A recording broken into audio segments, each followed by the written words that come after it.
बात है, यह है हमको समय न दीजिए, सरकार को एक समय दीजिए, 1 साल है, सुधर गए तो ठीक है, वरना सिधर जाएंगे। कहाँ जाएंगे? फिर अब वहीं पे मठ में अपना कीर्तन भजन अरे तो एक कहते हैं, विपक्ष सुधर जाइए और गड़बड़ मत कीजिए, सही कार्य कीजिए, यूजीसी वगैरह सब वापस कीजिए, सबको हिंदुओं को समान कीजिए, ऊंच नीच की खाई में मत डालिए, अन्यथा खाई दूसरों के लिए खड़े जो करता है, अपनी खाई खड़ा सुनिए, हमारे गोरक्षकों को सुबह 4 बजे, रात में 2 बजे अपना घर छोड़ के सड़क पे जाने की आवश्यकता क्यों पड़ रही है? वो इसलिए पड़ रही है क्योंकि गो तस्करी पे सरकार प्रतिबंध नहीं क्षमा लगा पा मांगे। रही। अखिलेश यादव हाथ जोड़कर क्षमा मांगे शंकराचार्य जी से, और आप भी संत हैं और आप यही कह रहे हैं कि सामने वाला झुके, आप मांग ही नहीं रहे हैं, तो ये उचित नहीं है, ये ठीक आचरण नहीं है। मुझे लगता ये है तो कि ये हमारे अच्छा सनातन का दुर्भाग्य है। अगर हम लोग एक बार यूनाइट हो जाएं, एक साथ में एक सुर में बोलें, तो कोई भी जो है सरकारें आए, कुछ भी हो, हम लोगों के हित के अगेंस्ट में वो लोग नहीं जा पाएंगे। हम जिस देश में 12 साल से सनातनियों की सरकार कही जाने वाली भारतीय जनता पार्टी की सरकार हो, उत्तर प्रदेश में 9 साल से ये भगवाधारी संत कहने वाले मुख्यमंत्री हो, उस देश में गाय की रक्षा के लिए आंदोलन करना पड़ रहा है। क्योंकि ये सरकार वादा करके आई थी कि हम जब आएंगे तो गाय को राष्ट्रमाता का दर्जा देंगे। ना तो राष्ट्रमाता का दर्जा मिला, ना ही उत्तर प्रदेश में गाय को राज्य माता का दर्जा मिला। इकलौता राज्य बनकर सामने आया वो महाराष्ट्र है, जिसमें गाय को राज्य माता का दर्जा दिया गया।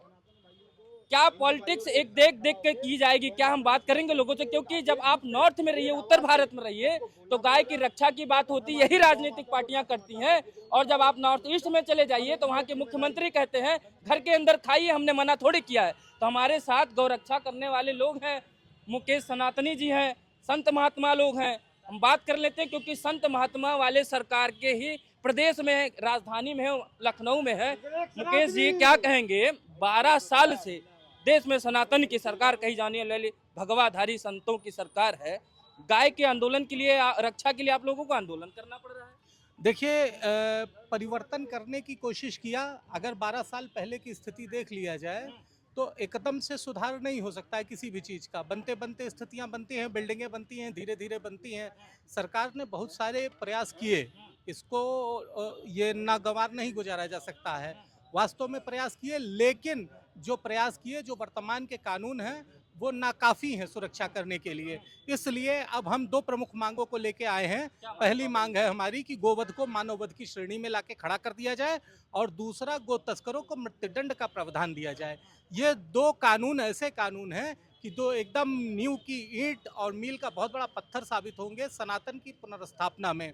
इसलिए हमारी माननीय मुख्यमंत्री जी से मांग है कि इन दोनों कानूनों को लागू किया जाए। आप लोगों ने ज्ञापन दिया? जी, हमने ज्ञापन दिया है, माननीय मुख्यमंत्री जी के नाम ज्ञापन दिया है, और उनसे मुलाकात करने की भी तैयारी है। 2-4-5 दिन में हमको आश्वासन मिला है कि हमको समय मिलेगा, हम जाके मुख्यमंत्री जी के साथ सीधे बैठ के इस बात पे चर्चा करेंगे। जो गौ रक्षा कर रहे हैं लोग, एक मथुरा के फरसा बाबा थे जो गौ रक्षक के लिए जाने जाते थे।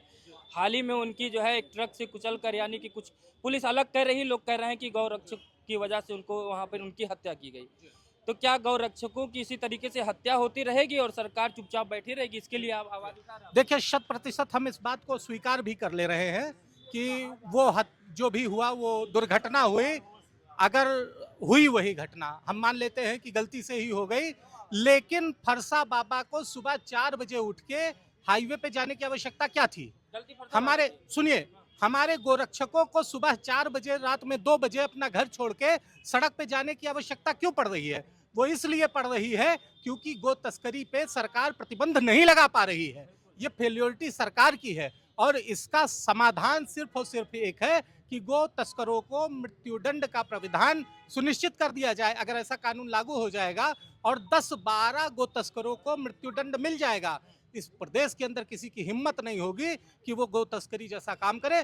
और जब गो तस्करी बंद हो जाएगी तो हमारे स्वर्गीय फरसा बाबा जैसे तमाम गोरक्षकों जिन्होंने अपनी जान गंवाई है, एक फरसा बाबा ही नहीं, तमाम गोरक्षकों ने अपनी जान गंवाई है, उनको इस तरीके की घटनाओं का सामना नहीं करना पड़ेगा, और वो भी सुरक्षित रहेंगे। हमारा सनातन, हमारी गोमाता सब सुरक्षित रहेंगे। बाबा जी ये बताइए, 1 साल का वक्त है अभी उत्तर प्रदेश में चुनाव होने का, मुख्यमंत्री से ये मांग मंगवा ले जाएंगे आप लोग, जो आप लोगों ने मांग रखी है? भाई, एक बात है, यह है हमको समय न दीजिए, सरकार को एक समय दीजिए, 1 साल है, सुधर गए तो ठीक है, वरना सिधर जाएंगे। कहाँ जाएंगे?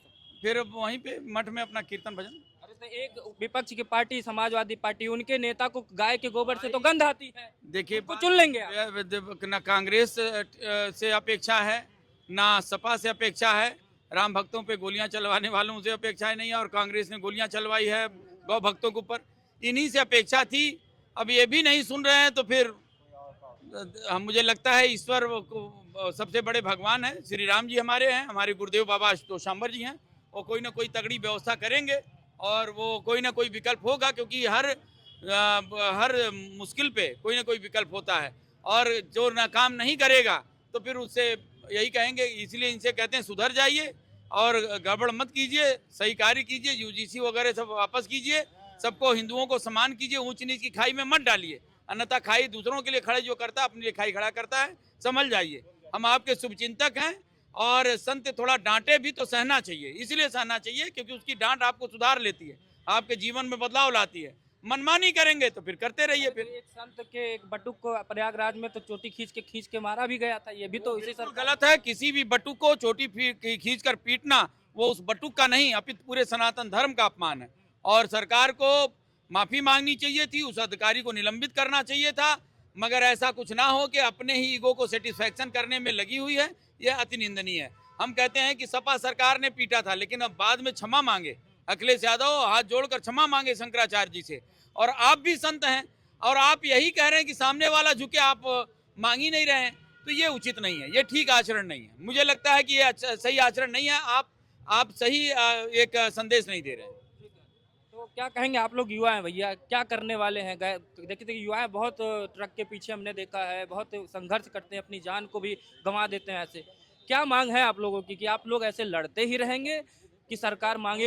अभी तो मैं इससे शुरुआत करूंगा। अभी तो ये अंगड़ाई है, आगे बहुत लड़ाई है। अभी तो हमने शुरुआत किया है, और हम अपने सनातन धर्म के जो हमारी मांगे हैं इनको लेकर के हम हर प्रकार का आंदोलन करेंगे, हर प्रकार से संघर्ष करेंगे कि सरकार हमारी बातें माने। इसलिए जो है हम लोग जो है शुरुआत हो चुकी है संघर्ष की, हम लोग यहाँ पे धरना दे रहे हैं। यहाँ इधर की पॉलिटिक्स कहती है गाय को हम रक्षा करेंगे, गाय को राजमाता का दर्जा दिलाएंगे। एक हमारे असम के मुख्यमंत्री जी हैं, बड़े ये भी कट्टर हिंदूवादी कहे जाने लगे थे, ये तो कह रहे हैं मुसलमानों से कि खाओ ना, घर के अंदर खाओ, बाहर मत खाओ, यानी खाने की अनुमति। यही तो हमारे सनातन का दुर्भाग्य है। अगर हम लोग एक बार यूनाइट हो जाएं, एक साथ में एक सुर में बोलें, तो कोई भी जो है सरकारें आए कुछ भी हो, हम लोगों के हित के अगेंस्ट में वो लोग नहीं जा पाएंगे। हमेशा हमारे सनातन धर्म के समर्थन में ही रहेंगे। हम लोगों में एकजुटता नहीं, इसी वजह से हम लोगों पे आघात और प्रहार किया जाता है। गौ हत्या यहाँ नहीं रोका जा रहा है। महाराष्ट्र जैसे राज्य में गाय को राजमाता का दर्जा दे दिया जाता है, लेकिन उत्तर प्रदेश क्यों पीछे है?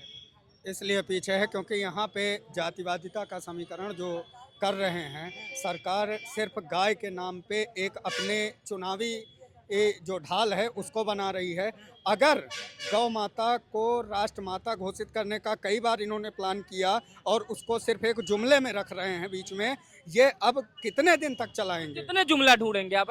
15 लाख का दावा था, वो भी अमित शाह जी ने कह लिया तो जुमला कर दिया, यानी गौ रक्षा भी जुमला है आपका। बिल्कुल जी, क्योंकि ये सरकार सिर्फ गौ के नाम पे गाय को कभी बताते हैं चुनाव से पहले कि राष्ट्र माता घोषित कर देंगे, इसको मानव दंड के बराबर अपराध बताएंगे, लेकिन ऐसा कुछ नहीं। कहीं ना कहीं प्रशासन का भी फेलियर देखने को मिलता है कि कहीं पे गौ तस्करी होती है, पकड़ा जाता है, उसको अपना आपस में सुलह सपाटा करके उसको निपटा देते हैं, अपराधी को छोड़ दिया जाता है। लेकिन ये ज़्यादा दिन नहीं चलने वाला। सरकार तभी रिपीट हो सकती है जब तक यहाँ पे जो लोग एकत्रित हुए हैं, पूरा जन समुदाय एकत्रित हुआ है, और राष्ट्रीय हिंदू रक्षा परिषद के तत्वाधान में जो ये धरना प्रदर्शन और ज्ञापन सौंपने का कार्य किया गया है, सिर्फ और सिर्फ गौ माता को राष्ट्र माता घोषित करने और उनके जो अपराधी हैं, जो गौ तस्कर हैं, उनको मृत्यु दंड जैसा प्रावधान। 12 साल से केंद्र में हो गई सरकार। चलिए मैं कांग्रेस को छोड़ देता हूँ, समाजवादी पार्टी को छोड़ देता हूँ, क्योंकि उनके नेता को गाय से गोबर से गंध आने लगती है, इत्र से खुशबू आती है। चलिए इनकी विचारधारा अलग है, लेकिन एक विचारधारा जो आई थी हिंदुत्व के नाम पर, गाय के नाम पर, सनातन के नाम पर, 12 साल से केंद्र में सरकार है, 9 साल से जिसका मुख्यमंत्री स्वयं भगवाधारी हो, उत्तर प्रदेश में गाय की रक्षा नहीं कर पा रहे हैं, ऐसी सरकार को क्या कहना चाहेंगे आप? ये भटक रहे हैं, अपने कर्तव्यों से भटक रहे हैं, और गौ हत्या बंद होनी चाहिए। और गौ हत्या के नाम पे जो भी ये लोग कलंकित कर रहे हैं, इन लोगों को जो है फांसी होनी चाहिए। गौ हत्या बंद हो जाइए, और गौ माता को जो है अपने इसमें हिंदू सनातन में जो है राष्ट्रमाता घोषित करना चाहिए। या माने मतलब हम लोग सिर्फ घोषणाएं करवाएंगे, मांग ही करते रहेंगे सरकार के कि अगला टर्म दो, एक मौका और दो, एक मौका और दो। सरकार को मौका चाहिए या वास्तव में काम करना है? अगर काम नहीं करेंगे, क्योंकि ये जो मुद्दा सौंपा गया है, आज ज्ञापन भी सौंपा गया है, हर बार ये रिपीट कहते हैं कि अब की बार आएंगे तो गाय को राष्ट्रमाता घोषित कर देंगे, लेकिन कब तक जनता और कब तक सनातनी समाज, कब तक हिंदुत्व समाज इस जुमले में घूमता फिरेगा कि हर पंचवर्षीय टर्म में आप यही बता रहे हैं कि अब की बार आएंगे तो ये कर देंगे, अब की बार आएंगे तो गाय को हम राष्ट्रमाता घोषित करके और इनके अपराधियों को मृत्युदंड जैसी सजा के कानून का प्राविधान करेंगे। लेकिन ये अब चलने वाला नहीं है, कितने दिन ये चलेगा? अब की बार सिर्फ अगर गाय को राष्ट्रमाता घोषित करने या मृत्युदंड या मानव को मृत्युदंड जैसा प्राविधान घोषित नहीं करते हैं तो कहीं ना कहीं सरकार इसमें अपना खुद नुकसान करेगी और रिपीट होने के चांसेस फिर कम हो जाएंगे।